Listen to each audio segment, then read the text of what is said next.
አክብሮት ጠይቃለሁ ማለት ነው። እኔ ወደ ድራማው አመራለሁ። ሱራፌል ቤት ወይም አሸብር ወንድሙ ባሳየው መሰረት ቤቱን አንኳኩቶ አሸብር በሩን ሲያንኳኳ ሳሚ ነበር የከፈተለት። ስልክ እያወራ ነበር። ሉሲን ነይ ቶሎ በፍጥነት ቤዛ ቤት ተደበቂያለሽ፣ ምንም ችግር አይደርስብሽም። በዛ ላይ ደግሞ እኔ ያለሁልሽ፣ በእኔ በባልሽ በወደፊት ባልሽ እምነት ላታረጊ ይገባን እያለ ድንገት በር ተንኳኩቶ ሲከፍት አሸብር ነበር። እሱም ጥጋበኛ ይሄም ጥጋበኛ ሆነና ነገሩ ገና ከበሩ ጠቡ ተጀመረ።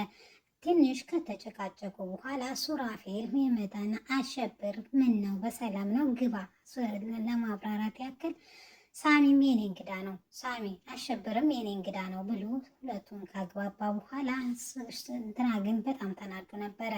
ምክንያቱም የሚንቀው ሰውና የሚናገረው ሰው ለሱ ሞቱ ነበረ። ለማንኛውም አሸብር አትወጣጠር ግባ ተብልሃን፣ በሩ ተከፍቶልሃን ግባ ይለዋን ሳሚ። እሱም ገብቶ ፍቅረኛውን ካወራ በኋላ እቤት ውስጥ ከሳሚ ውጭ እያለ ሱራፌልና እሱ ያወራሉ። እነሱም እንዴት ነበረ? እንዴት ከአባት ገዳይ ጋር አቅፈህ ትተኛለህ? እንዴት የአባትህን ገዳይ ይቅር ብለህ አብረህ በፍቅር ልትኖር ትችላለህ? ምን አይነት እበት ነህ? ምን አይነት ልበቢስ ነህ? እያለ አሸብር ለሱራፌል እየነገረው ነበር። ሱራፌልም አይ አንተ የማታውቀው ነገር ብዙ ነገር አለ። ይሄ የተረገመ ሮቤል ነው እንደዚህ በክፋት የሞላ፣ ስለዚህ እኔ እሱን አናግረዋለሁ ይለዋን። እሱም ምኑን ነው የሚያናግረኝ? የአባት ገዳይ አይደሉም ቤተሰቦቿ አባትህን አልገደሉትም? እስቲ ንገሬ ሲለውም እኔ በፍቅር እንጂ በጠብ አላምንም ይለዋን። ይሄንንም እያለ እየተበሳጨ እሱ ከቤት በቁጣና በንደት ይወጣል። ሳሚም ፍቅረኛውን ወይም ሉሲን ተቀብሎ ወደ ቤት ሲመጣ ድንገት በሩ ላይ ይገናኛሉ። እሷም አሸብር እሱ እንደሆነ ትነግረውና በቃ ይህንማን አይቼዋለሁ፣ ለማንኛውም ምንም አትፍሪ፣ እንደውም ሽጉጥ ይዟን ምናምን ስትለውም እሱም ይህማን ከሆነ ነገሮች እኮ ቀለሉልን፣ ምክንያቱም በአሸባሪና ህጋዊ ያልሆነ መሳሪያ ሲያዘዋውር ብለን ማሳሰር በጭሩ እንችላለን ይለዋል። እሷም በቃ ለማንኛውም እኔ ግን ጥሩ ስሜት እየተሰማኝ አይደለም፣ ለዛም ሊሆን ይችላል ሱራፌልና ዶክተሩ የኔን ፎቶ ካሳዩት ምናልባት ምንን ፈልጎ ሊሆን ይችላል የመጣው፣ ላይሆንም ይችላል ብሎ ሳሚ እንደምንም ቢሆን አረጋግቶ ወደ ቤት ይዟት ይገባል። ቤዛ እህቷን መንገድ ላይ አግኝታ ካፌ ላይ ቁጭ ብለው ሁሉንም ነገር እንዴት እንደዚህ እንደሆነ እንዴት ተለያይተን እንዳደግን ብላ ትጠይቃታለች። ሉላም አክስቴ ነርስ ስለነበረች እናታችን የወለደችብን ሐኪም ቤት በተደጋጋሚ የወንድሟ ሚስት ስለሚሞትባት ወንድሟ ደግሞ ልጅ ለማየት በጣም ስለጓጓ የኔን ወስታ ለእናቴ ወይም ለወንድሟ ሚስት አስታቅፋ ለአንቺ እናት ወይም ለእኛ እናት ደግሞ ሬሳ አስታቀፈቻት። በዛም አማካኝነት ነው የተለያይተን የቀረ ነው ትላታለች። እናም አሁን ግን ቲጂ በራሷ ወይም ለራሷ ጥቅም ስትል እኛን አገናኝታናለች ትላታለች። አሁን ግን አክስቴ በጣም ታማለች፣ ይቅር በያት ቤዛ፣ እውነቴን ነው ምልሽ አክስቴ ለክፋት አስበው አይደለም ትላታለች። እኔ እኮ የአንቺ እኮ ከኔ መለያየት አንቺ ነሽ የተጎዳሽው፣ ምን አይነት ብዙ ችግርና ስቃይ አሳልፈሽ እንደመጣሽ በግልጽም ይታያል ፊትሽ ላይ ትላታለች።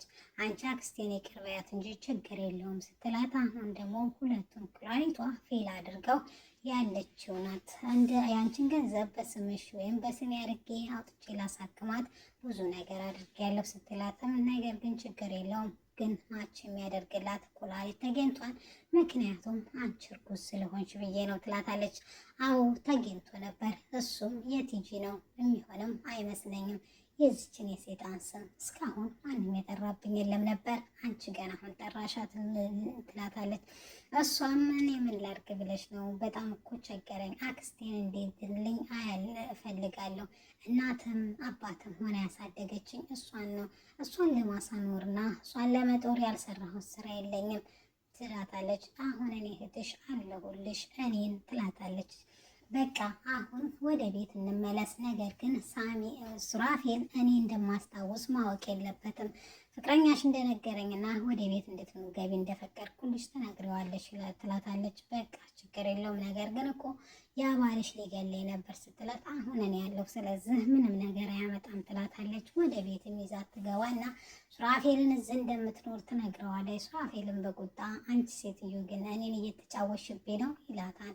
አይ ቆይ አንድ ክፍል ገብተን እናውራ ብሎ እጇን ይዞ አንቺ ግን ምሳ ስሪና ቢ ቡናም ከፈለግሽ እንደዛው ያማረሽን ነገር ማድረግ ትችላለሽ ብላት ወደ ቤት ትወጣለች። ቤት ክላስም እንደወጡም ሱራፌል አንቺ ቆይማን እኔ እንደዚህ ያደረግኩት እውነቴን ነው ምልሽ ቤዛ፣ እኔ እንደዚህ አይነት ሰው አይደለሁም። እኔ እኮ ያን ያደረግኩት አንቺን ለማዳን ነው። ደግሞ ሉላ የምትባልም ገንዘብሽን በስሟ ልታደርግ ብዙ ነገር አድርጋለች። ገንዘብሽ በስምሽ እንዲቆይ እኔ ነኝ ብዙ መስዋዕት ስከፍል የነበረው ይላታል። እሷም ነገር ግን በሰማሁትና ባየሁት ነገር አንተ ምን አይነት ጨካኝና አረመኔ ሰው እንደሆንክ ነው። እውነቴን ነው ሱራፌል፣ እኔ በፊቱን ምንም አላስታውስም። ነገር ግን የተነገረኝን ስሰማ ነገር ግን ጨካኝና አረመኔ እንደሆንክ ነው የማውቀው ትለዋለች። እሱም መልካምነቴን ለማየት እድሉን እንድትሰጪ ነው የፈለግኩት ስላትም እሱም በሂደት የምናይ ይሆናል ትለውና ጥላው ትወርዳለች። አሸብር ስልኩን ረስቶ ነበረ ሲሮጥ የመጣው። ስልኩንም ሲፈልግ እነሱ ሱራፌልና ሳሚ ሉሲ ሳሎን ነበሩ። ምክንያቱም እያወሩ ስለነበረ ድንገት ስታየው ሉሲ ትደበቃለች። እሱም ትንሽ ከተደናገጠ በኋላ ስልኩን ፈልጎ እበት እንዴት ከአባት ገዳይ ጋር አብረህ ትኖራለህ ብሎ መንታ ሲሆኑበት ደግሞ የበለጠ ተደናግጦ ጥሏቸው ይወጣል። ለምን እንዴት ተደበቀች ሲነግራት ሳሚን ፈጠን ብሎ ስለፈራችሁ ነው ስታየው ገና ይላታል ይለዋል። እሱም እሺ በቃ እንደዛ ከሆነ ብሎ ጥሏቸው ይሄዳል። በቃ ለማንኛውም ሱራፌል በጣም ተናዷል። ወይም ከዛች አልሆነ ወይም ከዚህ አልሆነ ሁለት አጣ ሜዳ ላይ ቀርቷል። ማንም ሰው አያምንህም ይለዋል ሳሚን። እሱም አለመታመኑ የበለጠ አሞታን። ይሄን ያደረኩት ወንድሜም ተጣልቼ ከፍቅረኛዬም ወይም ከሚስቴ ላልሆን ነው ብሎ ስሜታዊ ሆኗል። እሱም እንዴት ተናደደም ሳሚን ሄዶ ሮቤልን ሄዶ ያናግረዋል። ከህይወቴ ይውጣልኝ እባክህ፣ ሚስቴን አትጉዳት፣ በቃ የራስህን ኑሮ ኑር፣ ሚስቴን በማሳደድ ጊዜህን አታጥፋ ቢለውም አሁንም ሚስትህ እየተጫወተችብህ ነው፣ ራሷን አልራሳችም ወይም ማስታወስ አልተቻላትም ስለዚህ እሱ የኔ ጉዳይ እንጂ ያንተ ጉዳይ አይደለም ብሎት ጥሎት ይሄዳል። ሳሚን ለዛ ቤት ለምን እንዳመጣችው ለምን እንዲኖር እንደፈቀደችለት እስቲ ሰበው ሲለው እሱ የኔ ጉዳይ ነው ብያለሁ ድጋሜ እዛች እንዳላይ ብሎት ጥሎት ይሄዳል። እሱ በሄደበት እዛው ካፌ አሸብሩ ይመጣና አሸብርም ተንግድ ወዳ የራሳችሁ ጉዳይ ነው፣ እኔ እንደዚህ አይነት ዝብርቅርቅ ያለ ነገር አይመቸኝም፣ የእናንተን ጉዳይ እናንተን ፍቱት፣ ተወደዳት ምን ያደርጋታል፣ አንተ ግን ምን ታደርጋለህ ቢለውም ሮቤልም እንደዚህ ሲል ሲጠይቀው አሸብርም ልፈታ ትችላለሁ፣ የምወዳት ከሆነ ሚስቴን አልገላትም ይለዋል። አየህ እኔም እንደዛ ነበር ያልኩት፣ ነገር ግን እሱ እንደዛ አላደረገም፣ የሚበሉት የሚጠጡት ወይም ያሉ ሁሉ ሀብታቸው የኛ ሀብት ነው፣ የአባታችን ሀብት ነው ይለዋል።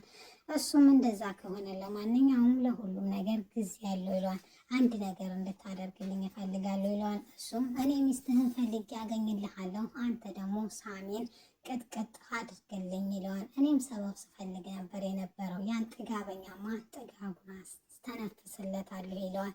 እሱም በቃ እሺ በዚህ ከተስማማ በቃላችን ቃል መሰረት እኔም ሚስትህን ፈልጌ ያገኛለሁ፣ ፎቶዋን ብቻ አምጣልኝ ይለዋል። እሱም በዚህ ይስማማሉ። ሳሚን ሊያስቀጠቅጠው ነው።